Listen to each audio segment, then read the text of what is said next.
Pada update kali ini kita akan membahas saham-saham di sektor CPO. Seperti kita lihat sebenarnya saham-saham di sektor ini mayoritas memperlihatkan pola-pola bearish seperti head and shoulder.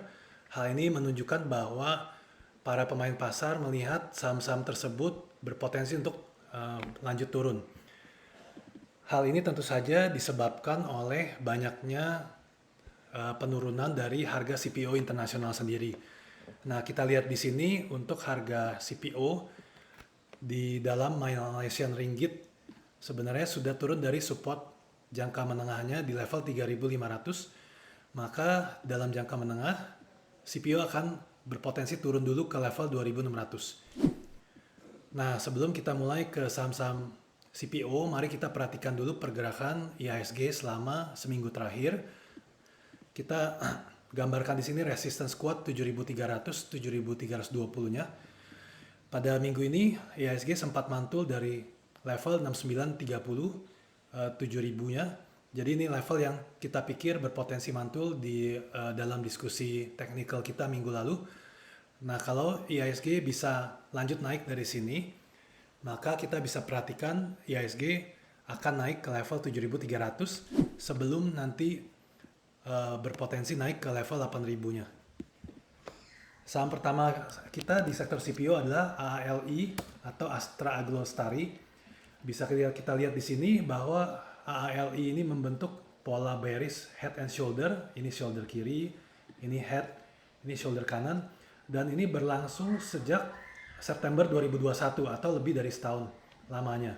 Nah, saat ini sudah tembus dari level 8.600-nya. Maka AALI diprediksi akan turun ke level 7.600. Dan bisa kita lihat ada support sedikit di sini antara level 7.300 sampai 7.600-nya.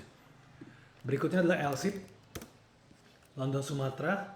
Ini juga ada potensi inverse cup with handle. Ini adalah pola bearish.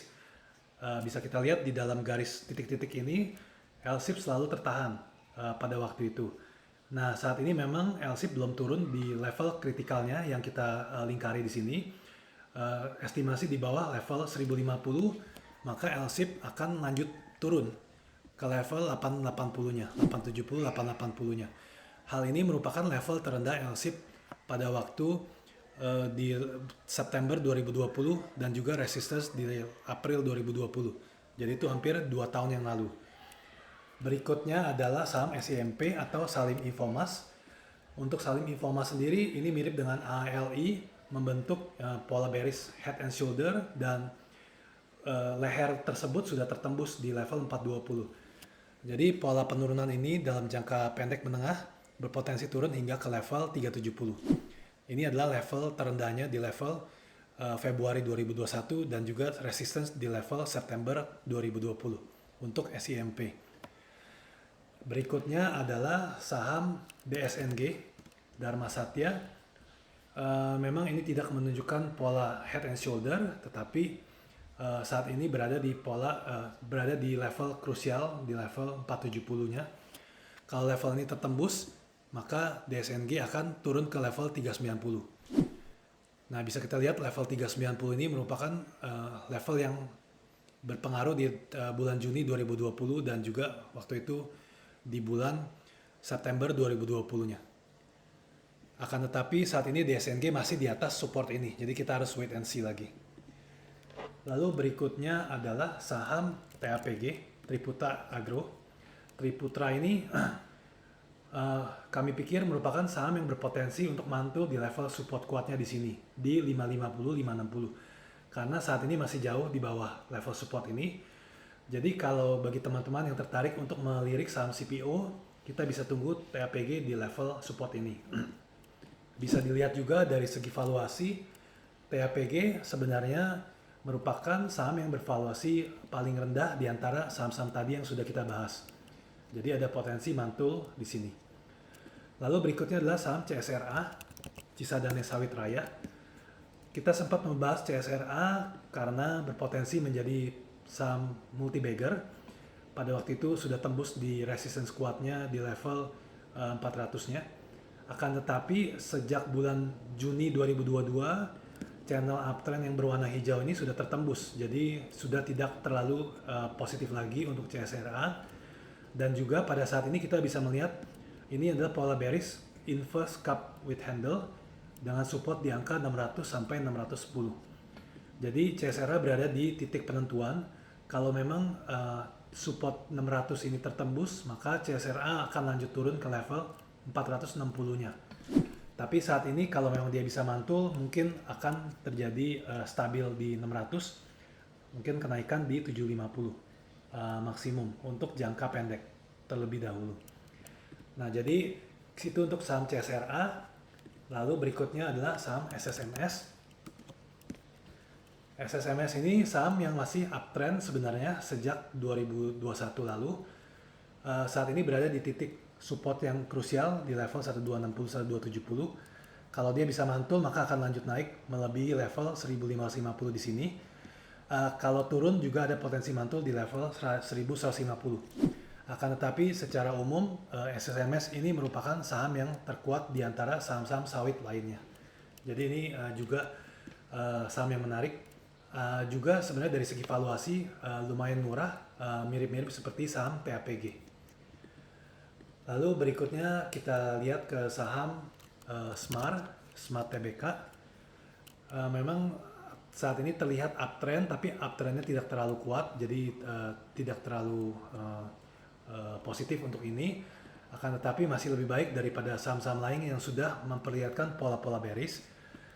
Kalau memang Smart turun seiring dengan penurunan harga CPO internasional ke level 4.300, maka itu bisa merupakan titik beli juga dengan stop loss di bawah level ini, di bawah level 4.180, karena di sini adalah titik terendahnya pada bulan Juli 2022. Jadi kalau memang dia turun di bawah ini sudah tidak terlalu baik untuk Smart sendiri. Secara valuasi Smart juga lumayan rendah valuasinya dibanding misalnya ALI, LSIP, atau SIMP, dan even bahkan juga DSNG. Seperti itu. Lalu saham berikutnya lagi adalah STAA. Ini Sumber Tani Agung baru IPO. Yang kita bisa komentari adalah dari uptrend sudah tidak uptrend sejak pada waktu itu di bulan September atau Agustus silam. Nah, saat ini mencoba mencari support, akan tetapi kalau memang tidak bisa bertahan di level support 1100, maka akan lanjut turun menuju ke level 970. Jadi ini juga belum terlihat adanya tanda-tanda pola bullish dari STAA. Lalu kita lihat saham SGRO, Sampurna Agro. Secara garis besar memang masih uptrend di sini 14 Juli 2021. Akan tetapi ini mirip-mirip dengan Smart. Cuma saat ini sudah di level trendline sini. Jadi kalau turun di bawah 1950 ini berpotensi untuk turun ke bawah lagi, karena bila demikian ini mirip-mirip dengan pola head and shoulder kecil. Jadi seperti ini adalah headnya. Kita gambarkan shoulder kiri seperti ini. Nah, lalu shoulder kanan kalau memang pola level 1950-nya tertembus, dia menjadi seperti ini. Nah, ini kalau tertembus level support jangka pendek jangka menengah ini, maka SGRO akan lanjut melemah ke level 1700. Seperti itu. Nah, jadi memang dari segi saham di sektor CPO ada technical yang masih lumayan oke, tapi mayoritas bisa kita lihat bahwa saham ini berpotensi untuk lanjut turun, jadi diharap untuk berhati-hati dan memasang stop loss. Sekian untuk update kali ini, terima kasih, semoga bermanfaat.